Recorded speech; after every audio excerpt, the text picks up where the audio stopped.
Most agency owners and high ticket closers use ChatGPT like a toy, but when combined with a framework called as Roses, it becomes unstoppable. It doesn't matter whether it is closing more deals or preparing for a pitch or handling objection questions.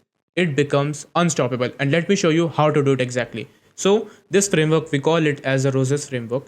In this, R stand for role, O stand for objective, S stand for scenario, and E stand for expected solution, and the last S stands for steps. So it's a 5 step solution.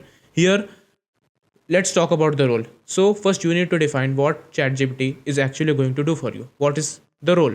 So here the role we have provided is as a sales coach. The second one comes as the objective. So you need to explain what you want to achieve. So here I have written your goal is to help me prepare for a high ticket call. Then you need to give a scenario, provide it a context or a situation, which is like I have given here is with a skeptical prospect who values return on investment. So you can put in whatever you need. And the fourth one comes in expected solution. So here you need to describe what should be the outcome and what should be the output. So I have put here give me a 3 point pitch plus 2 objection handling responses. And the last one we called the steps. Here you need to outline the process or the sequence you want. So here I have prepared a simple 3 step process. So first one is structure the pitch, second is list benefits, and the third one is prepare revolts.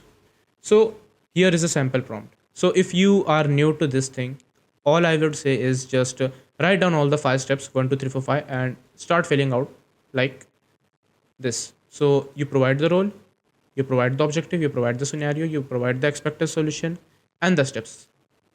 And if you paste this in ChatGPT, it will work completely fine. But there are certain advanced stuff that you need to know.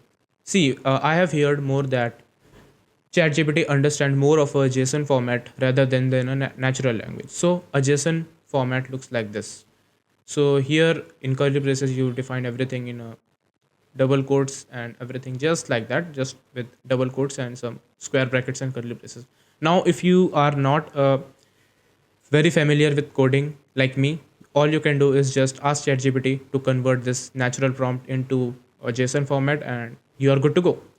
Now the second one is the natural prompt. Here you have just simplified the role in a normal format. Here what you can do is you can write down in a normal paragraph so that it can be more easy for ChatGPT to understand.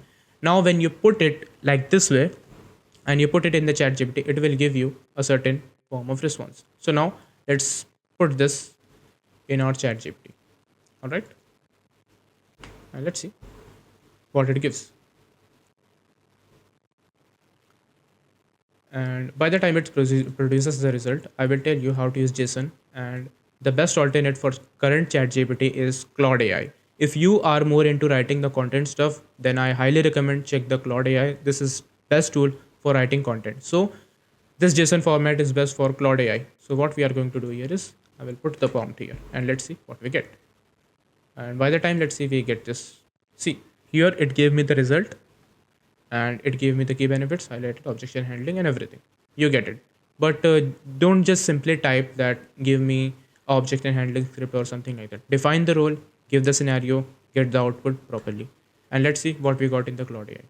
See, it gave you a perfect output match with the proper JSON format. So if you are using Claude AI, go ahead with the JSON format. If you are using ChatGPT, go ahead with the normal prompt. Now, if you like this video, make sure you hit that subscribe button. Until then, see you. Bye bye. Thank you.